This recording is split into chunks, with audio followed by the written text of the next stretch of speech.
How do you research the characters that you're playing? Interesting. Alien was pretty easy because there's so much history for the character, right? I mean, with Alien, like I mentioned earlier, you're looking at Badejo, looking at Tom Woodruff Jr., looking at Goran, the people that have worn the suit before me, right? Looking at Badejo's screen test, which is hauntingly beautiful. Like it's insane. I mean, he was it's so sad because that's his only credit he ever had in film, and then he passed away in his early 30s from, I believe he had a blood infection, I think is what it was. Yeah. Only film he ever did. Ridley found him at I believe it was a bar, is where he was at, and they cast him. Yeah. So yeah, watching all of their, all their performances, seeing how they move, watching the films, of course, the video games for Alien as well. I bought a little action figure of one of the Xenomorphs, and I studied the anatomy and how the joints would move and things like that, just to get an idea. I practiced ballet. I did some ballet exercises with a friend of mine just to get me ready because Aliens, the Xenomorph doesn't have a heel on the back of their foot, so they're always basically on their tippy toes. So I did a lot of that. With Smile, it was one of those things where that creature is kind of its own thing. So it was more so just kind of listening to what Parker was feeling and what Alec Gillis, who helped create the character, was kind of wanting. With Mr. Handsome for Superman, that was a collaboration of Legacy, myself, and James Gunn, because again, that's an original character. So that one was fun to kind of explore on my own. And then, James has comments and Legacy. So I've had a couple characters now that I've portrayed that have been original, which is a super, super fun thing. A character that I shot for a film that is not out yet. That was another one of those. There is characters like it, but there is not that exact character. So I think the big thing is it's like taking what I can from other people and media that I've seen of these creatures or characters, whatever they may be, and then applying some of that stuff, but also applying what my own body can do uniquely, because we all move differently as human beings. I think that is kind of how I prepare for most characters. Is just a lot, especially with the Alien. I think the Alien is the most amount of research I did, just because it is such a iconic character, and you want to pay so much respect to that character.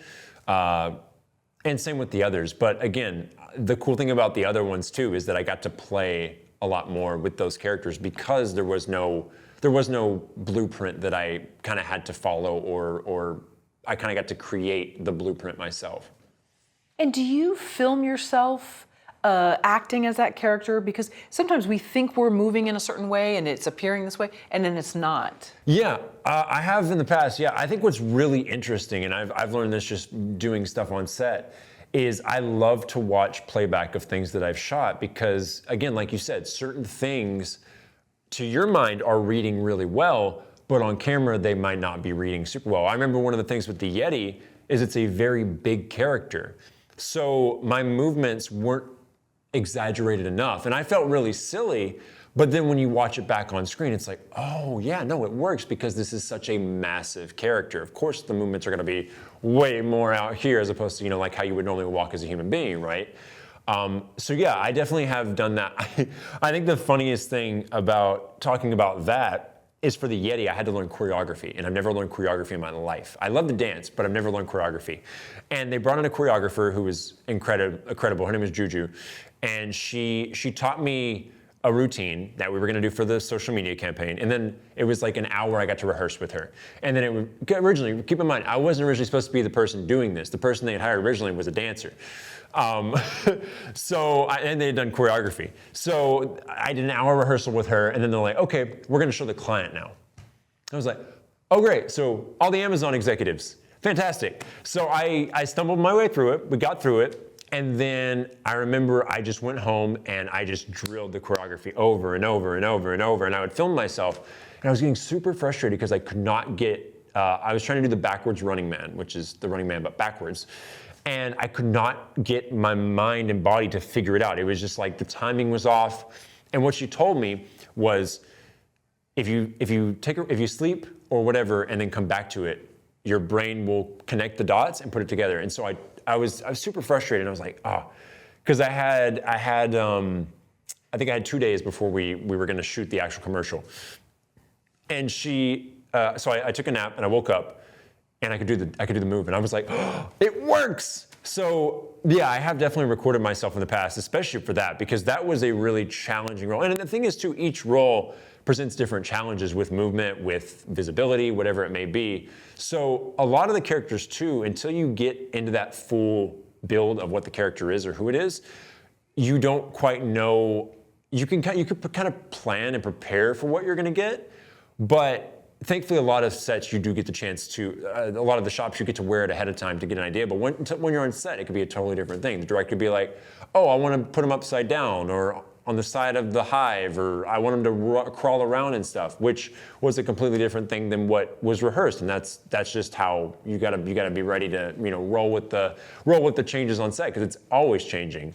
But yeah, I would say most of my characters I do, especially Alien, I really filmed myself a lot, especially with the movement, because I was just trying to encapsulate what the alien is and how it moves and how it reacts, because it is so iconic and so specific, and it has such a long history of being what it is, that I was like, okay, I need to nail, and of course I do that for everything, but I was like, this needs to be like as close as I can to what this creature is. Also too, is my first film. It's like the big pressure, and putting me in one of the most iconic creatures of all time. Like, even if people haven't seen the Alien films, people know what the alien is. They've seen it. It looks like nothing else you've seen in cinema. So yeah, that'd be my answer to that. I definitely do record and watch myself. What physical preparation did you do before Superman? Actually, really, the interesting thing is really nothing, because that character was an original written character for that film, for the DC universe. That's the first time Mr. Handsome has ever been in a anywhere DC, and James, put the character in. For me, it was more so discovering the character on set, and every day I think was a discovery, because we had never seen him. So we didn't know how he walked. We didn't know, what's his goals, what's his aspirations, like what does he want, right? As an actor, what do you want, right? And so that was super fun to explore that. And James, of course, gave me a lot of stuff that I could take and put into the character, and then with Legacy's help as well.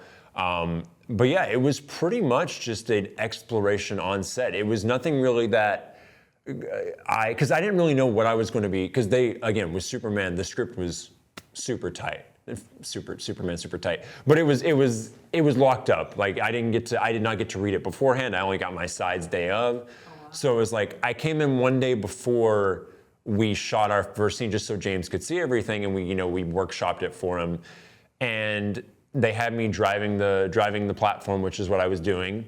And that was it. And I was like, okay, cool. I mean, that's very basic. There's not too much I can breathe. I think one of the biggest things, which I find really cool actually, when I drive the platform, there's 2 pedals on the ground, and I always just kept one foot on, kind of like how you drive a car, and kept one foot back. When I saw the concept art, that it was drawn way before I was even like in the role, they actually drew the character with one foot on and one foot back in a lot of the concept art, which I thought was super cool, because I was like, oh, that was just a choice I made, because that's how I would think, because it felt weird to have like both feet on 2 pedals. It's like, no, one's the gas and one's like your brake, and then you turn.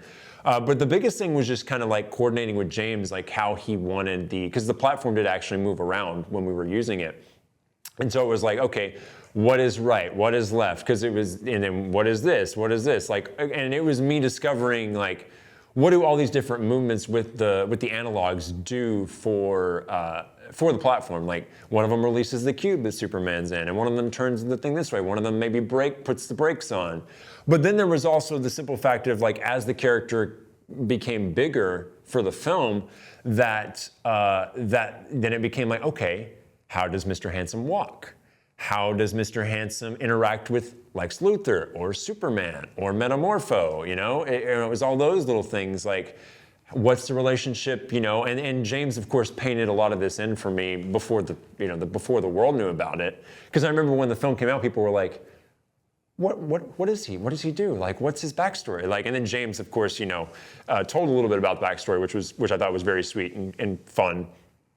But yeah, it was really what it is. It was my first character that I've shot that it was kind of creating it as we went, which was really cool because I feel like a lot of characters you kind of have a roadmap for, unless it's like an original.